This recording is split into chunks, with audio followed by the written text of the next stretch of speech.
Okay, ladies and gentlemen, good morning. Let's continue with chapter 8 of the textbook of Cengel and Ghajar. We are busy with internal forced convection. Yesterday we've just started with it and we've looked at the differences between external forced convection and internal forced convection. We also addressed terminologies for ducts and tubes and then started looking at the average velocity distribution in a channel or a pipe, and then also the temperature one. And we've seen that the temperature one is more complicated to get a good average, and we did the derivation of the formula that can be used to derive the average temperature at a specific point.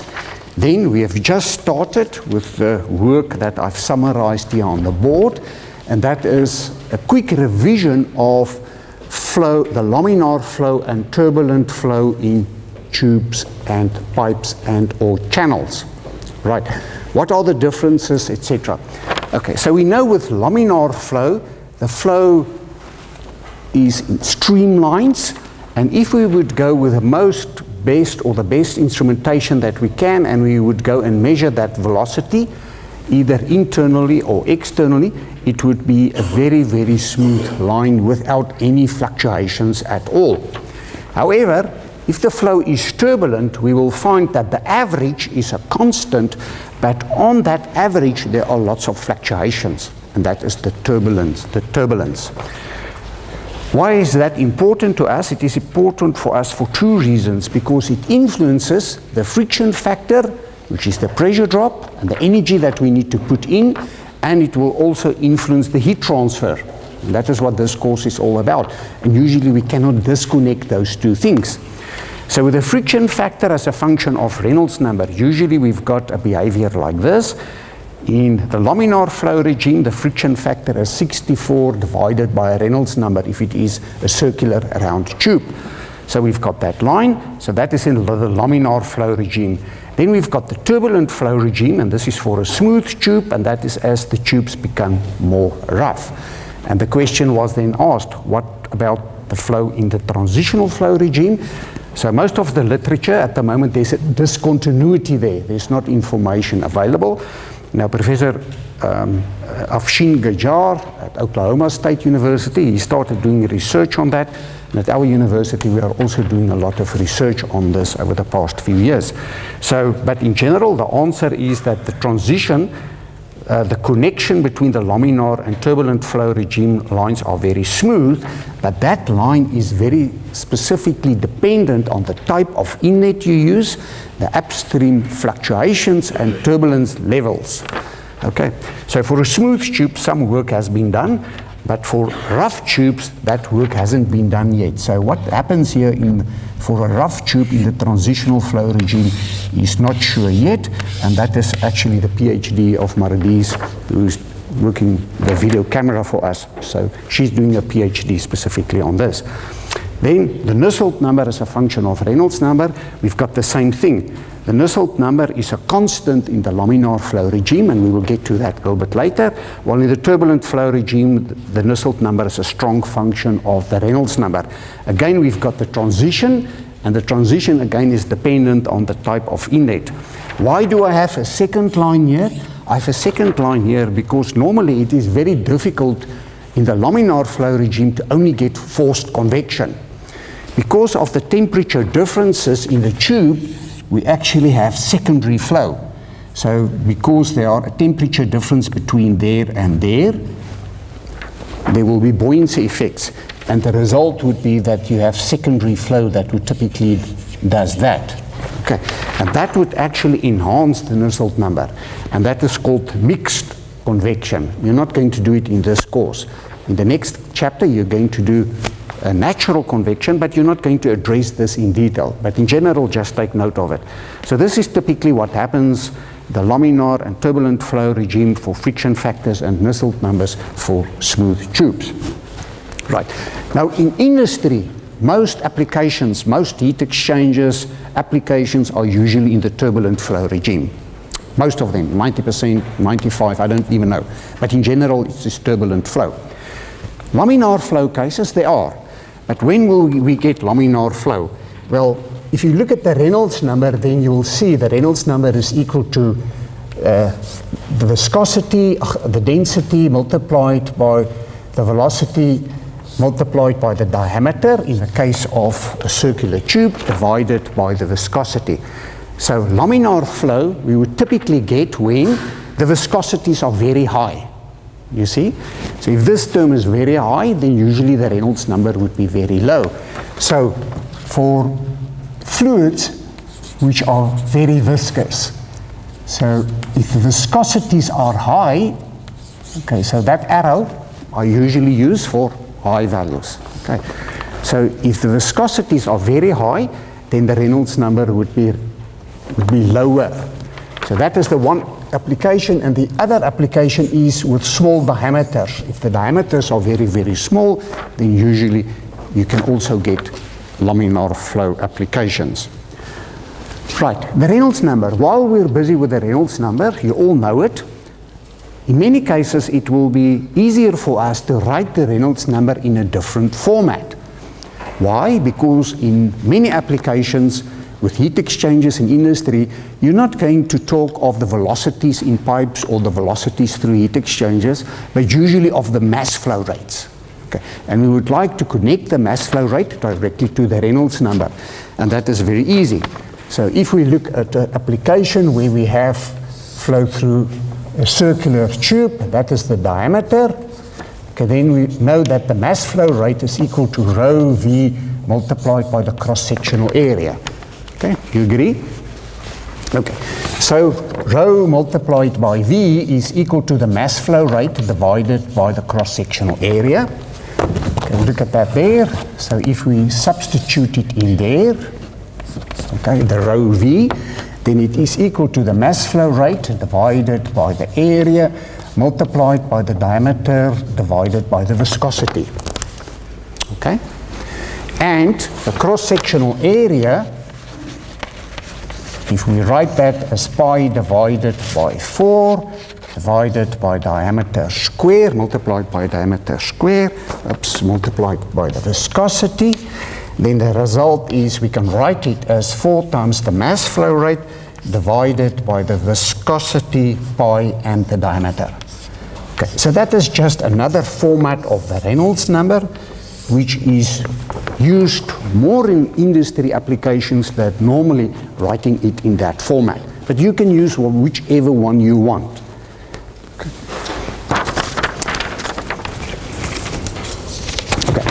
Now, this is now for a circular tube. Now let's suppose we have non-circular tubes.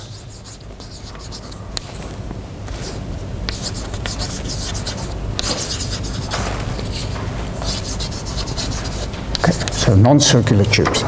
Now again, with non-circular tubes, the friction factors is a function of Reynolds number, and the Nusselt numbers is also a function of Reynolds number. But what do we use for the Reynolds number? If we now calculate the Reynolds number, and let's suppose that is the geometry, what D do we use? Okay, you've done it in fluid mechanics, you use the hydraulic diameter. Okay, so the hydraulic diameter, so if you look at the diameter for the Reynolds number, the question is now which one do you use? The answer is the hydraulic one,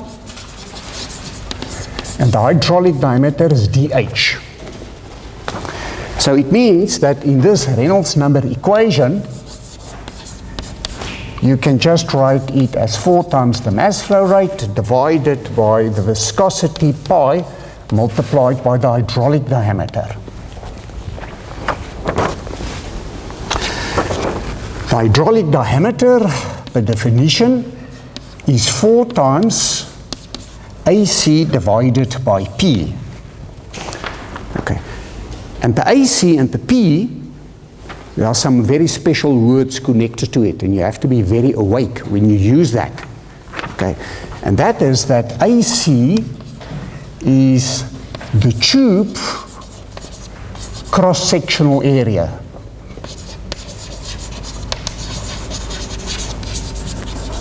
Okay. of the tube, not of the flow, of the tube cross-sectional area. And the other one is P, which is not only the perimeter, but it is the wetted perimeter. The wetted perimeter. So you must think of whatever the flow is on the inside, it is wet, and all the surface that will be wet. It is that perimeter that should be used. Let's look at a few examples. Let's use the example of the square duct, A multiplied by A.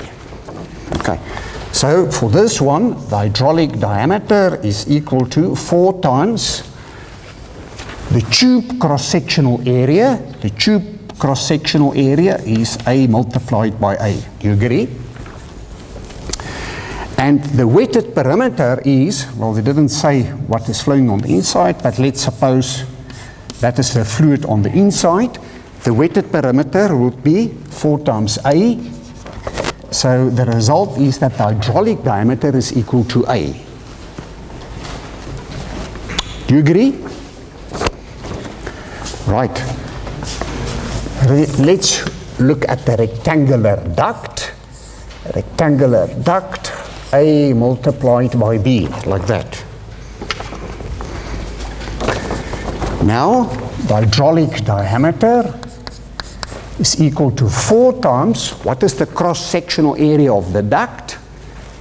Is A multiplied by B. And again, we assume that the flow is flowing through like that. Everything is wet. The wetted perimeter would be equal to 2A plus 2B. A plus B plus A plus B. It's 2A's plus 2B's. You agree? Ladies and gentlemen, you agree? Good. Right. Okay, so you can obviously write it in a simpler format. Then let's look at the following one, and that is now what is making the difference between the correct calculation of the hydraulic diameter and not. In this case, the fluid is flowing in a channel, and there is the fluid. Okay, and that height is H. Okay, the height is equal to H. Right. The hydraulic diameter is equal to 4 times the tube cross-sectional area. The cross-sectional area of the tube. Okay. What is the cross-sectional area of the tube? It is that one there. It's A multiplied by B. You agree? Okay. Now, divided by the wetted perimeter. So you go around the perimeter and you see what is wet. So that distance is A plus B, H plus B plus H. You agree? Okay, so it is equal to H plus B plus H. That is the hydraulic diameter in this case.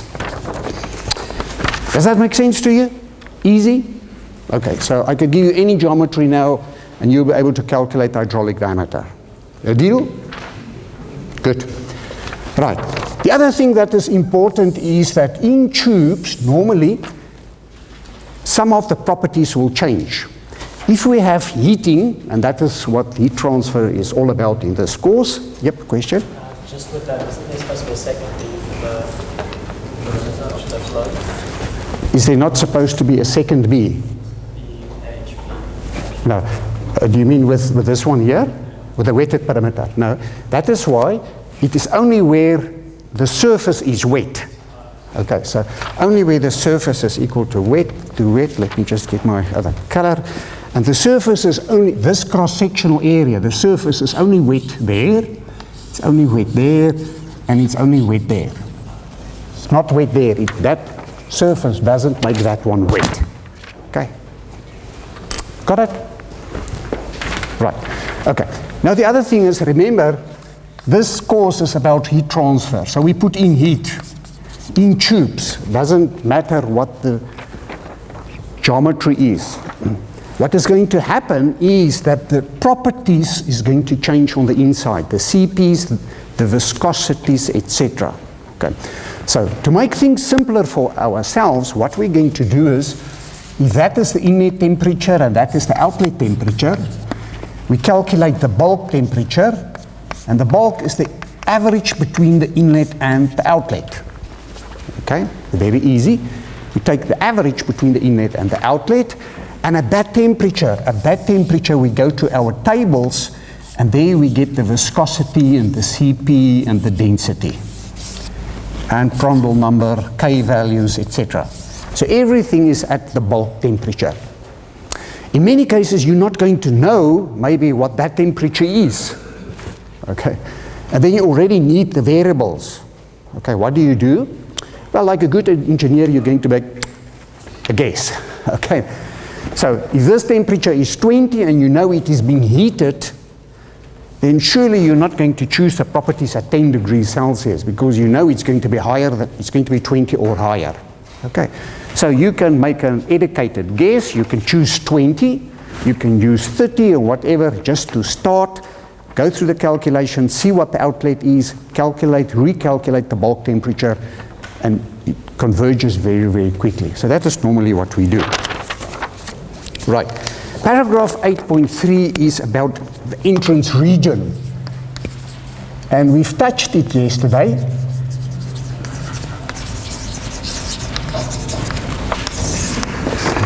Okay. Now again, I'm going to draw how the flow develops, the velocity boundary layer and the thermal boundary layer, how it develops in a tube, because it is very important. Right, so if this is our tube,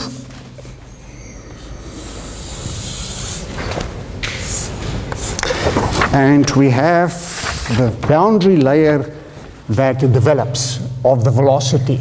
So we would do something like that.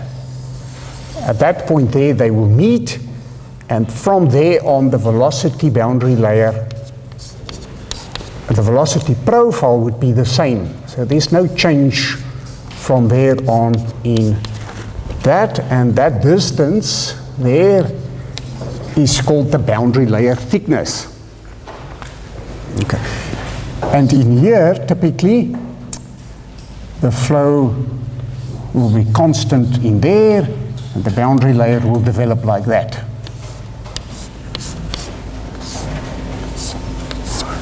Okay, and if that is the average of the inlet, so if that is equal to VI, okay, then that distance there would be 2 times VI, okay, the maximum one there. So that is how the velocity boundary layer will develop. Okay, and that distance would then be the average. So the average velocity would stay constant, multiplied by the cross-sectional area and the density, and that will give us our mass flow rate. Right. Now, why is this important? It is important for the following reason. If we are now going to take friction factor measurements as a function of X. So if we measure the pressure drop between different points and we go and calculate the friction factor, what is going to happen is the following. You're going to have a friction factor that does something like that. Okay? So here it is going to be very high, and then it is going to become a constant. What's the reason for that? Why is it so high here? Well, it's so high here because the gradient there is the highest and the boundary layer is at its thinnest. Okay. So in general, the friction factor is always directly proportional to 1 divided by the boundary layer thickness. Okay? Okay, so this is typically what the friction factor will do. Up to this point, from here on, it would be a constant. Okay, so it's a constant. So the results that you see in the Moody chart is for measurements from this point onwards. It doesn't include this first part. So it's important to know that. It's for fully developed flow. So these two regions is very, very important. We call this the fully developed flow regime. It's fully developed. And this one is called the developing. It is still developing. And here, also mathematically, you will see that partial du dx is equal to 0. So if we look at the velocity at that point there and the velocity at the same point there, at the same radius, we will see that the velocity stays constant. So du dx is also equal to 0. Right. Now, in terms of the calculation of this distance is very, very important. Okay. So this distance is called LH. LH. How long does it take for the flow to be fully developed? Okay. And for laminar flow, this distance is equal to 0.05 times multiplied by the Reynolds number multiplied by the diameter. Well, it is actually approximate. It's not exact, but approximately. Okay. And for turbulent flow, very easy. It is about 10 diameters. Just 10 diameters and it's fully developed. Very, very quick. Okay, so that is the difference between the developing flow regime and the fully developed flow regime. And with all the problems that you get, you must always think of the consequences of this part of the work. Let's suppose you have a tube this length, with this length, okay? And you would like to know the friction factor and the pressure drop.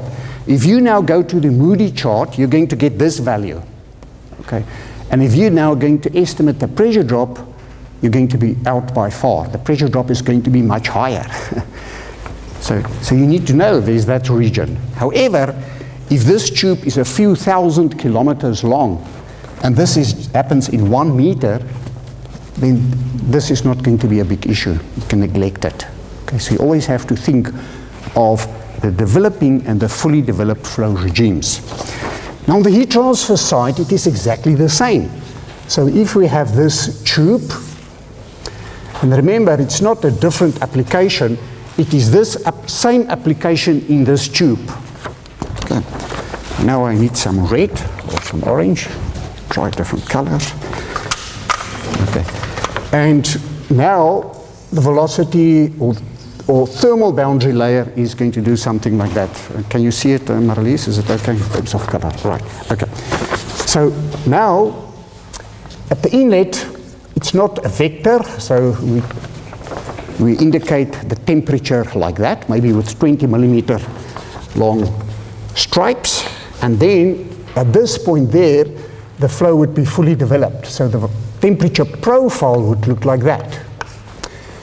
And this distance is now the thermal boundary layer thickness. Okay, the thermal boundary layer thickness. From this point onwards, it is fully developed. So there will be no changes in the temperature. And here we will have something like that. In there it would be flat, no changes. And we will have maybe something like that. Okay. The sketch is not very good, but in any case, there you can see it is developing up to the point where it is fully developed. Now again, if we measure the heat transfer coefficient as a function of x, then again, up to that point there is where the flow will be fully developed. And the heat transfer coefficient would do the same thing than the friction factor. Okay, it would be very high at the inlet, and then it would decrease and it will become a constant. The heat transfer coefficient also is directly proportional to 1 divided by the thermal boundary layer thickness. Okay, so the thinner the thermal boundary layer, the higher the heat transfer coefficient will be. So Up to this point, the heat transfer coefficient is a constant. And again, from this point onwards, we call the flow fully developed flow. And this flow here is developing flow. Developing flow. Okay. Okay.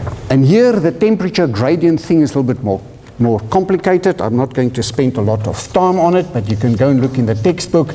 But it is about ddx of the temperature on the surface minus the temperature at Rx divided by Ts again at the surface minus Tm at a point Rx.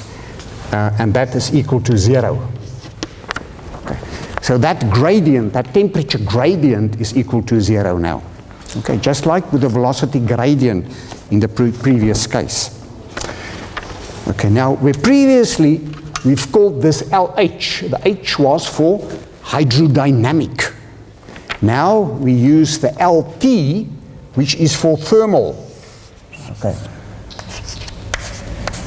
How long will it take before it will be thermally fully developed?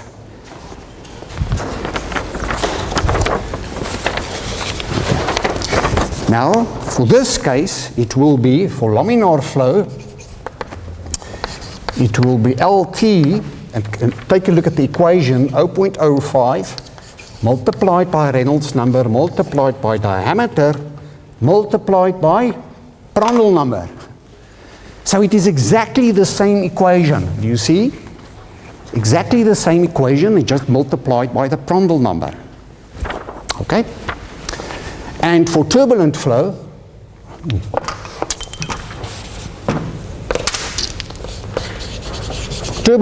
it will again be 10 diameters. Very, very quick. Okay? So, what does this mean? It means that if I look at the 3 different cases of Prandtl number equal to 1, less than 1, and larger than 1. Let's look at those 3 interesting cases. So, Prandtl number equal to 1, Prandtl number smaller than 1, and Prandtl number larger than 1. Right. Prandtl number smaller than 1 would mean that if this is the point where the flow is hydrodynamically fully developed, okay? If the Prandtl number is smaller than 1, it means that we make this distance smaller. You agree? So therefore, the thermal boundary layer is going to be fully developed before the velocity boundary layer. Does that make sense? Okay. If the Prandtl number is equal to 1, if this is equal to 1, then they are at the same point. So again, if that is where it would be hydrodynamically fully developed, then it would be thermally fully developed at the same point. Okay. Well, as you now can guess, if the Prandtl number is larger than 1, if this value is 10, it means this distance is 10 times more than that distance. So therefore, the thermal boundary layer would be fully developed there. Okay? Does that make sense? Right. But just to give you an indication for Prandtl numbers. Gases, air, Prandtl number about 0.7, 0.8, depending on the temperature. So for many of the gases, including air, we will actually have this case here. Okay. For water, the Prandtl number is about 6 to 7. Then we're going to move to this case here. Okay. And if we have liquid lead, the Prandtl number would be very, very small, liquid lead. So the Prandtl number will be smaller and it will be fully developed quicker. Okay. Prandtl number smaller than 1 means that the flow diffuses through the boundary layers much quicker than the hydrodynamic fully developed flow. Okay. Any questions? You all with me? Right. Now, if we look at the case of how does the heating occurs. So if we have these different cases and we heat them, then in general, there are at least two different methods that can be used. And if we look at the results, then typically, you can take note, I'm breaking the axis here. Okay, so there's a break there. So it is not to scale, okay. So what we have is we can look at the Nusselt number H. Okay, footnote H. And we're going to get to that in detail just now. What does the H mean? H means we have a constant heat flux.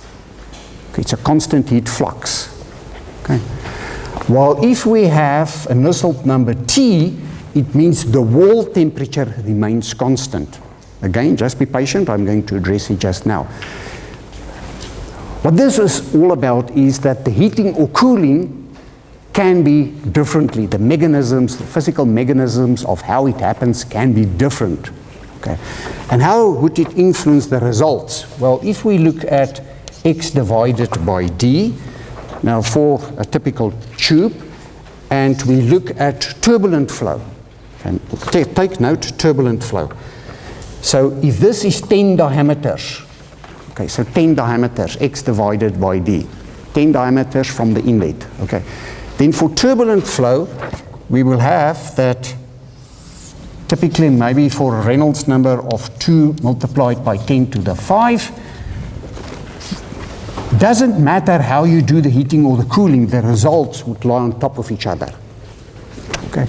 While in the laminar flow regime, typically it will do something like that. Okay, and then one would be the Nusselt number for constant heat flux, and the other one would be the Nusselt number for constant wall temperature. Okay, so that is typically how the results would look like, and that is therefore in the turbulent flow regime. The turbulent flow regime. Okay, now that is why I've given a break here in the axis, because I now also want to put the results on it for laminar flow. Okay. Now for laminar flow, it is more complicated. Okay, so it's different. That's the important thing. So if that would be how we get the Nusselt number from a constant heat flux, the results would be there, while for constant wall temperature it would be like that, and it wouldn't take 10 diameters before it is fully developed. Depending on the Reynolds number, the Prandtl number, it would be much further normally. Okay. Right, now let's look at just schematically like the two different cases of a constant wall temperature and a constant heat flux. So this is the case of constant wall. Constant wall temperature would just mean that that surface temperature, Ts, call it Ts, that is the inlet temperature there, then it means Ts is equal to a constant. That is the constant wall case. The other case is the constant heat flux.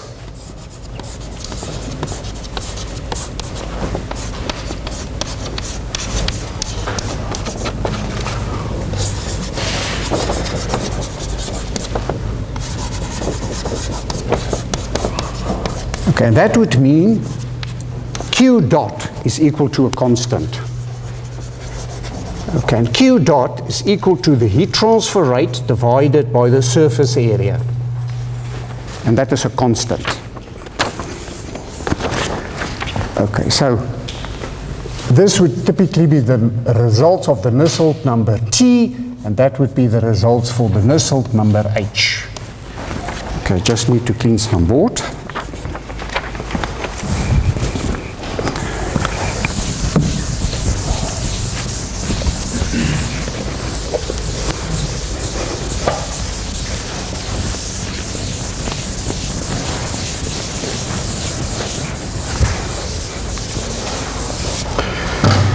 Right, now we get to almost the most important part of this chapter, and that is paragraph 8.4, general thermal analysis.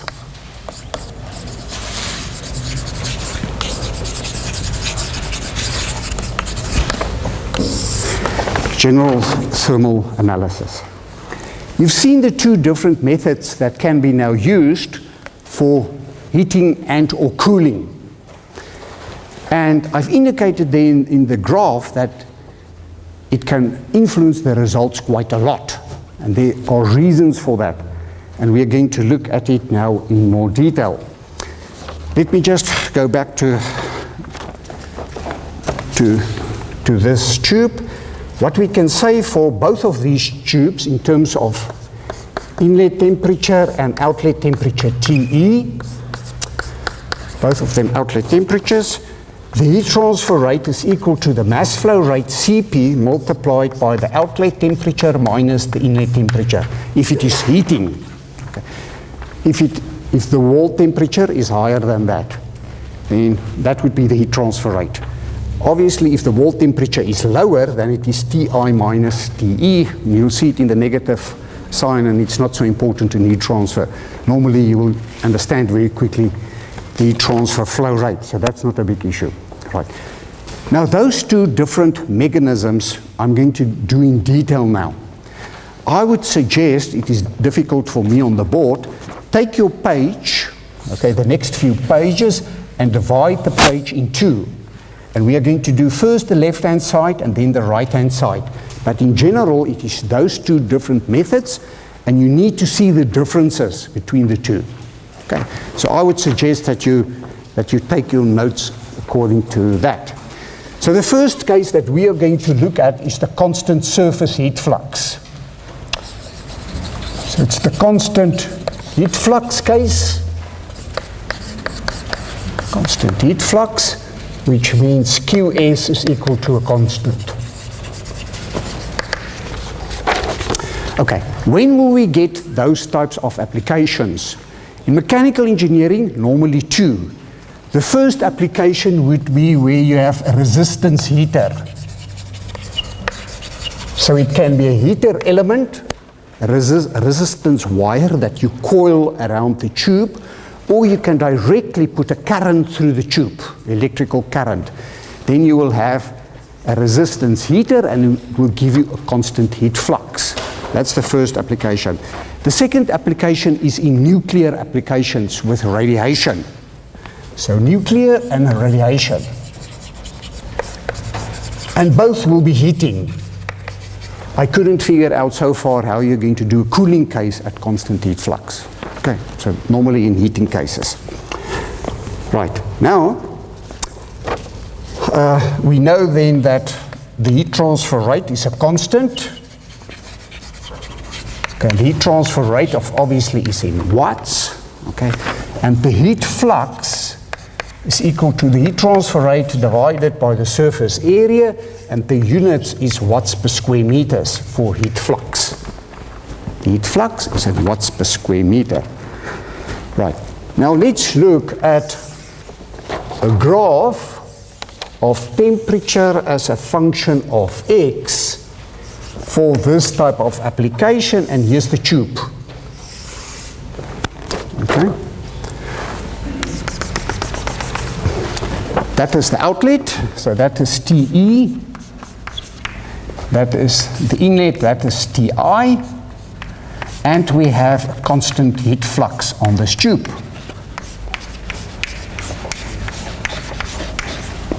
Okay? The constant heat flux is Qs. Let's call that Qs. Constant heat flux, so that is how it looks like. Okay? And this would obviously be a length L. A length L of the tube.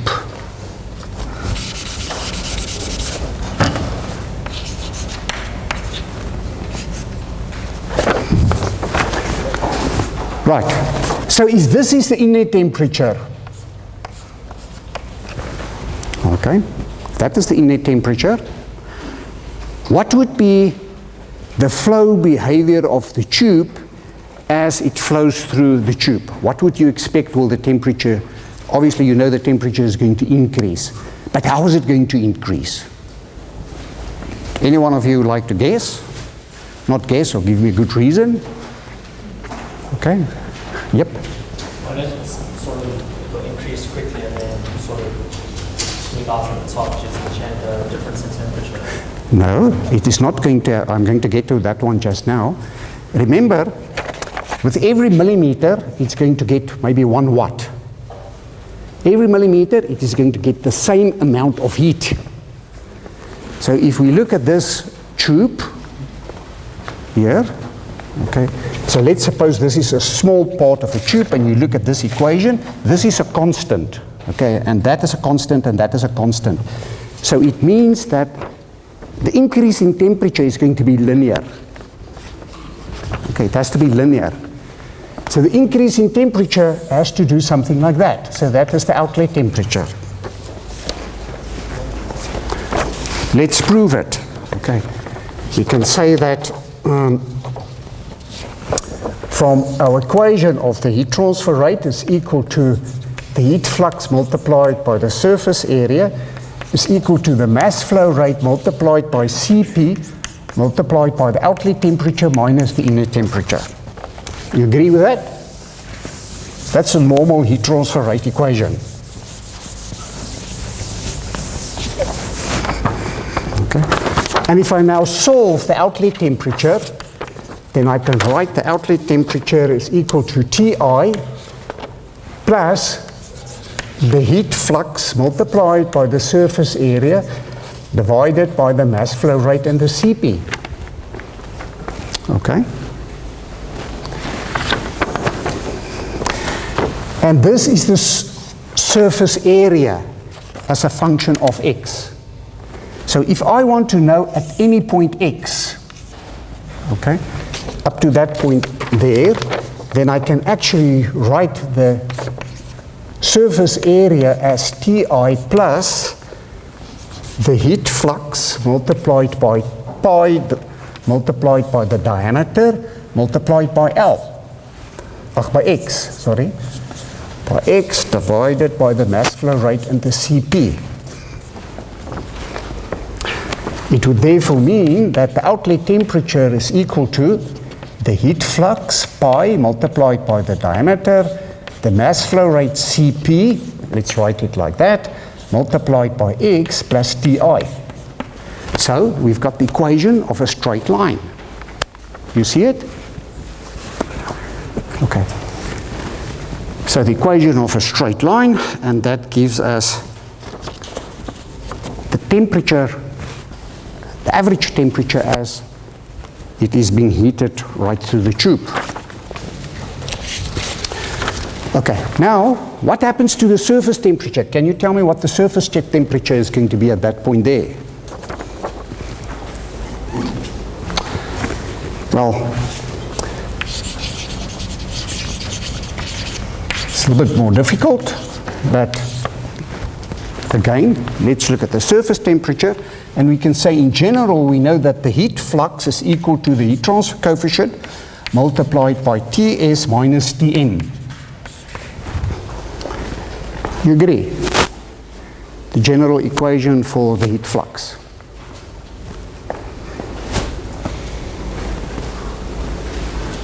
Are you all happy with that? Okay. Now, I can write the temperature of the surface is equal to Tn plus the heat flux divided by the heat transfer coefficient. Okay. Now, if I see the heat transfer coefficient, I must always think of this inlet effects, because we know that the heat transfer coefficient as a function of x is going to do something like that, up to the point where it is fully developed. Only then it is a constant. So if I look at this equation, I must realize that the heat transfer coefficient is actually not a constant. It does something like that. Okay?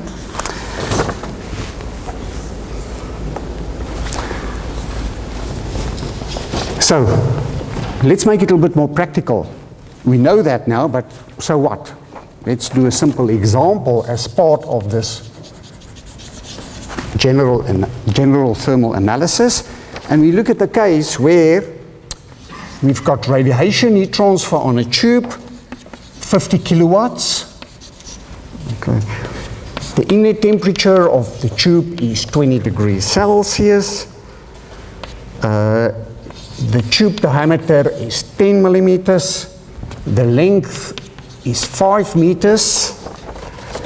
The mass flow rate through the tube is equal to 0.7 kilograms per second, and the Cp is equal to 1080 joules per kilogram Kelvin.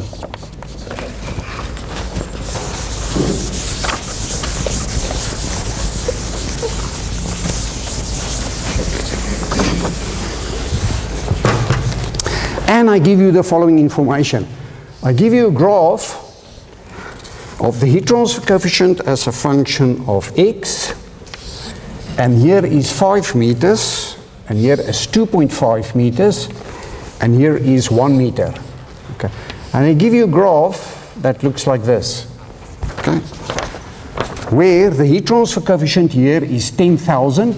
It's a little bit high, but this is just to show the principle, and at this point there it is 30,000. Okay, so I give you this information. Right, now if you look at this equation, what do you see? Okay, you can work out the heat flux. Okay, you can get the heat transfer coefficient for this part, for 2.5 meters and further. You can put it in there, and this value is the temperature of the fluid you can get from this line. Okay, it means you can calculate the surface temperature in this flow regime here. Okay, and with that point there, you can also calculate the surface temperature at x equal 1 meter if I give you the information. Now we're out of time for today, so I'll continue with this problem with the next lecture. Thanks, Marlies.